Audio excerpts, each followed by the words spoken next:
Increasing and decreasing function. चलिए सबसे पहले ध्यान से मेरी बात सुनो कुछ देर तक। मान लो कोई फंक्शन है let y equal to F of X, it's domain is D, it's domain is capital D. Domain याद है ना, x का वैल्यू जिसके लिए फंक्शन डिफाइंड होता था, तो इसका डोमेन मान लेता हूं कि d है। x1 x2 दो पॉइंट लेता हूं मैं, let x1 and x2 are 2 points.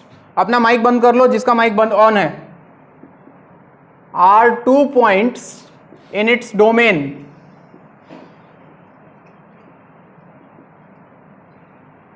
Such that, मैंने बोला माइक बंद कर लो जिसका ऑन है,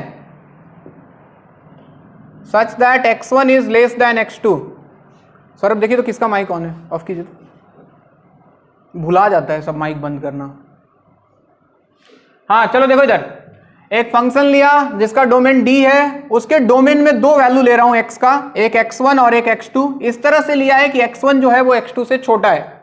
अब ध्यान से सुनते जाना। सबसे पहला पॉइंट, अगर हमको पता है कि x1 लेस देन x2 है, x1 लेस देन x2 है, ये डोमेन में कहीं भी हो सकता है पॉइंट, ठीक। और अगर इन पॉइंट्स पे अगर हमने फंक्शन का वैल्यू निकाला f ऑफ x1 और यहां पे निकाला f ऑफ x2, और अगर हमने देखा कि f ऑफ x1 का वैल्यू भी f ऑफ x2 से छोटा आ जाए, then fx is said to be increasing function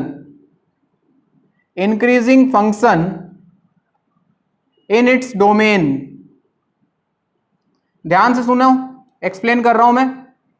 for all, यहां पे एक सिंबल लगा दो, for all x1 x2 belongs to domain D। अगर x1 का वैल्यू x2 से छोटा है और वहां पे हमने फंक्शन का वैल्यू निकाला, यानी कि y का वैल्यू निकाला, और हमने देखा कि f ऑफ x1 का वैल्यू भी f ऑफ x2 से छोटा आ रहा है, फॉर ऑल x1 x2, यानी कि ऐसा जितना पॉइंट है डोमेन में, जब जब x1 x2 से छोटा है, f ऑफ x1 का वैल्यू f ऑफ x2 से छोटा आ रहा है, तो हमने इस फंक्शन को नाम दिया increasing function in its domain. इसका मतलब अगर ग्राफिकली समझा जाए तो मतलब ये है, जैसे एक फंक्शन है, कुछ ऐसा फंक्शन ले लिया, ऐसा फंक्शन है, यहां पे मान लो एक पॉइंट लेता हूं x1, यहां पे पॉइंट लेता हूं x2, कहीं भी ले लिया दो पॉइंट। इस तरह से लेना था कि x1 का वैल्यू x2 से छोटा है। अब x1 पे अगर फंक्शन का वैल्यू यानी कि y का वैल्यू देखूं तो ये है f ऑफ x1, और x2 पे अगर फंक्शन का वैल्यू यानी कि y का वैल्यू अगर देखूं तो ये है f ऑफ x2।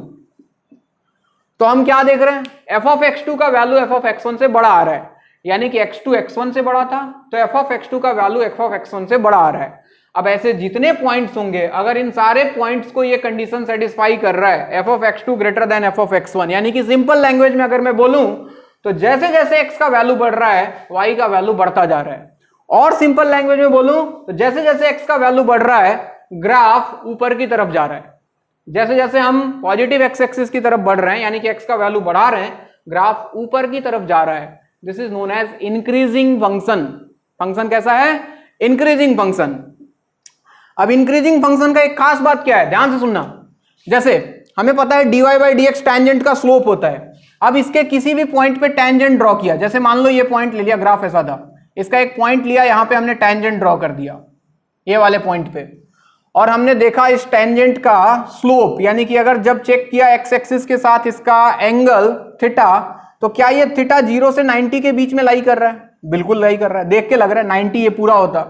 और अगर 0 से π/2 के बीच में है तो tan थीटा पॉजिटिव आता, और tan थीटा पॉजिटिव मतलब स्लोप पॉजिटिव, स्लोप पॉजिटिव मतलब dy बाई dx का वैल्यू पॉजिटिव। तो इसीलिए बोला जाता है, किसी भी पॉइंट पे उठा लो, कहीं भी ले लो, यहां ले लो, यहां पे ड्रॉ करके देखो, ये थीटा भी क्या होगा, 90 से कम आएगा, स्लोप पॉजिटिव आएगा।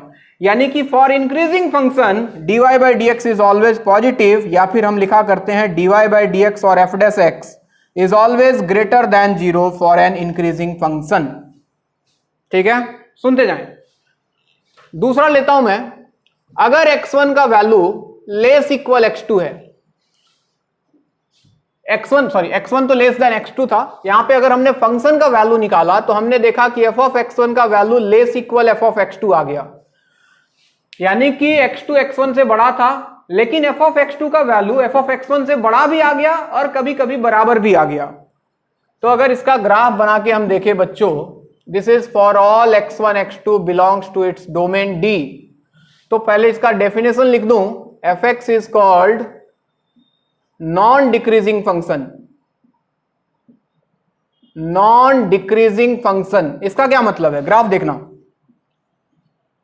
मान लो कि ऐसा एक फंक्शन, ऐसे अपनी मर्जी से बना देता हूं, ऐसा फंक्शन है, तो ये वाला पोर्शन के लिए यही कॉन्सेप्ट है, हमेशा ऊपर जा रहा है। ये वाला पोर्शन के लिए यही कॉन्सेप्ट है, यानी कि f ऑफ x2 का वैल्यू हमेशा f ऑफ x1 से बड़ा आएगा।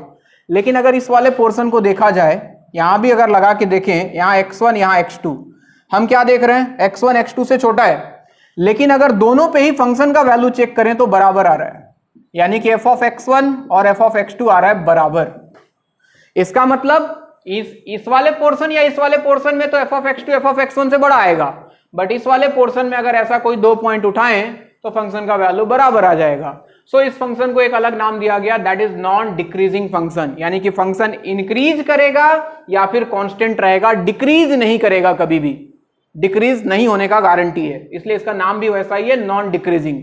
अब dy बाई dx की बात करें तो यहां पे इसका स्लोप देखो पॉजिटिव है, ये एंगल, यहां पे इसका स्लोप देखो पॉजिटिव है, ये वाला एंगल, लेकिन यहां पे स्लोप अगर देखा जाए तो जीरो है, क्योंकि ये वाला पोर्शन x एक्सिस के पैरेलल हो गया। तो वहीं से कॉन्सेप्ट आता है कि इसके लिए dy बाई dx और f डैश x का वैल्यू ग्रेटर देन भी हो सकता है, इक्वल टू भी हो सकता है जीरो के, यानी कि ग्रेटर इक्वल जीरो। अब माइक ऑन करो, बताओ कोई दिक्कत यहां तक किसी को?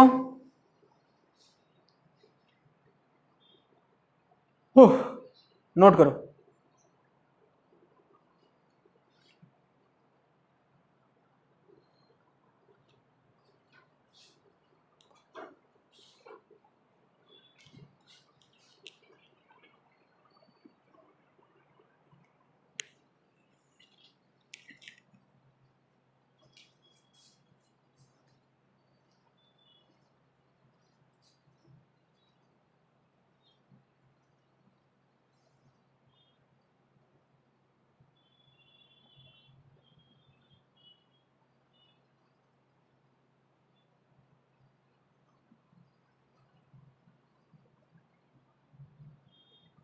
ये हमेशा ऐसे ही फ्लक्चुएट होता है कि मैं इधर आता हूं तब होता है, फेलियर होता है, मैं आता हूं तब होता है, बाकी ठीक करता है, ये कभी कर दे।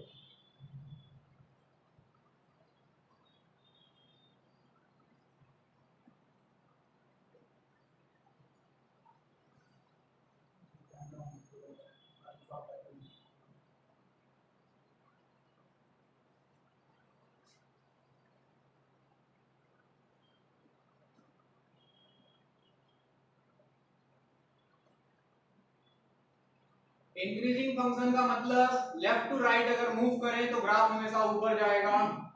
नॉन डिक्रीजिंग का मतलब लेफ्ट टू राइट अगर मूव करें तो ग्राफ या तो ऊपर जाएगा या तो कांस्टेंट रहेगा पैरेलल टू एक्स एक्सिस, बस इतना मतलब है। और दूसरा इंपॉर्टेंट चीज, इंक्रीजिंग फंक्शन में dy बाई dx या f डैश x का वैल्यू किसी भी पॉइंट पे हमेशा ग्रेटर देन जीरो आएगा, और नॉन डिक्रीजिंग फंक्शन में ग्रेटर देन जीरो भी आ सकता है, इक्वल टू जीरो भी आ सकता है। सारा कहानी स्लोप का है, जिसके बारे में हम पहले से जानते हैं।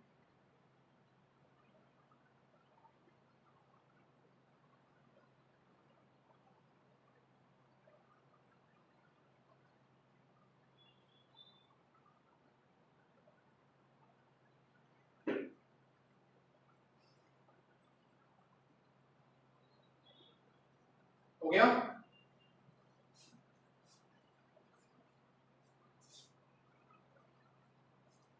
लोग कहते हैं दुख बुरा होता है, जब भी आता है बुलाता है, मगर हम कहते हैं दुख अच्छा होता है, जब भी आता है कुछ सिखाता है। वाह, मोटिवेशनल कोट सब डाल डाल के एकदम फेसबुक नाच नाच कर दिया है सब।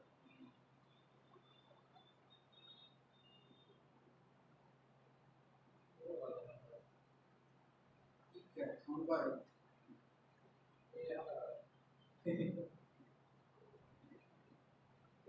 एक स्पीकर है, वाह, इतना से सीधा 799 में लिखा है। ये पक्का उसमें चेक कीजिए, फ्लिपकार्ट में इसका प्राइस ज़्यादा होगा, ये डुप्लीकेट मिल जाती है। फेसबुक में जितना ऐड वाला आता है सब डुप्लीकेट होता है। डरवाने के लिए भी डाल देता है।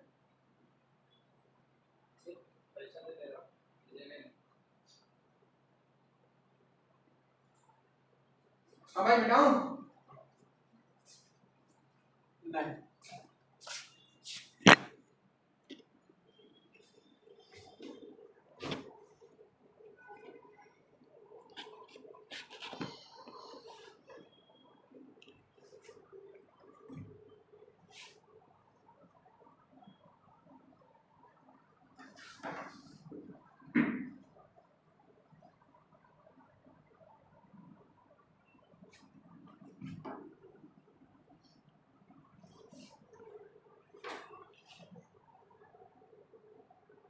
हाँ जी, थर्ड पॉइंट में अगर देखा जाए, हमें पता था कि x1 यहीं पे इसी में कर देता हूँ, x1 लेस देन x2 था।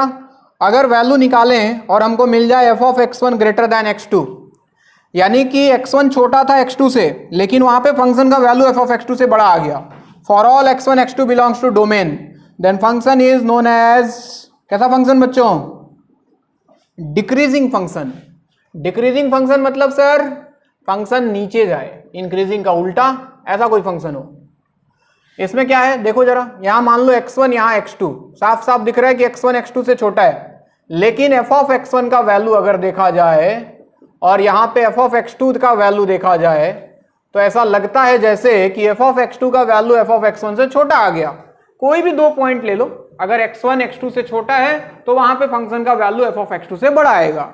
इसका मतलब लेफ्ट टू राइट जा रहे हैं तो ग्राफ नीचे जा रहा है continuously, this is known as decreasing function. रही बात स्लोप की, कोई भी पॉइंट पकड़ के देख लो बच्चों, स्लोप खींच के खुद से देख लेना, यहां खींच लो, यहां खींच लो। स्लोप का मतलब होता है एक्स एक्सिस के पॉजिटिव डायरेक्शन के साथ बनाने वाले एंगल का tan। तो ये थीटा देखो तो 90 से ज्यादा है कि नहीं? π/2 से पाई के बीच में है, तो tan थीटा निगेटिव आएगा। निगेटिव आएगा मतलब स्लोप निगेटिव आएगा, स्लोप निगेटिव आएगा मतलब dy/dx और f डैश x का वैल्यू हमेशा डिक्रीजिंग फंक्शन के लिए लेस देन 0। और लास्ट एक इधर देख लो, अगर x1 लेस देन x2 है, f ऑफ x1 का value greater equal f of x2 आ जाए, तो function is known as non increasing. Non increasing function increase नहीं करेगा। देख लीजिए कैसे, यानी कि फंक्शन या तो डिक्रीज करेगा या तो कांस्टेंट रह सकता है, डिक्रीज कर सकता है। दो पॉइंट लेके देख लो, x1 x2, वही कहानी है, वापस से कंफ्यूज होने वाली बात ही नहीं है। ये वाला और ये वाला पोर्शन तो सेम इसके जैसा, उसके लिए f ऑफ x1 का वैल्यू f ऑफ x2 से बड़ा आएगा, लेकिन इन दोनों पॉइंट पे देखो तो f ऑफ x1 और f ऑफ x2 बराबर आ जाएगा। यानी कि ऐसा भी हो सकता है कि f ऑफ x1 का वैल्यू f ऑफ x2 से बड़ा आए या फिर उसके इक्वल आ जाए, then function is known as non increasing function. Function या तो डिक्रीज करेगा या कांस्टेंट रहेगा या डिक्रीज करेगा। और इस कंडीशन में यहां f dash x less than 0, यहां f dash x less than 0, लेकिन यहां f डैश x का वैल्यू 0, यहां पे टेंजेंट जो होगा वो x एक्सिस के पैरेलल आ जाएगा। सो वैल्यू ऑफ dy/dx और f dash x will be less equal 0। बोलो कोई कंफ्यूजन? नोट करो, ये चार तरह के फंक्शन होते हैं, increasing, decreasing, non increasing, non decreasing.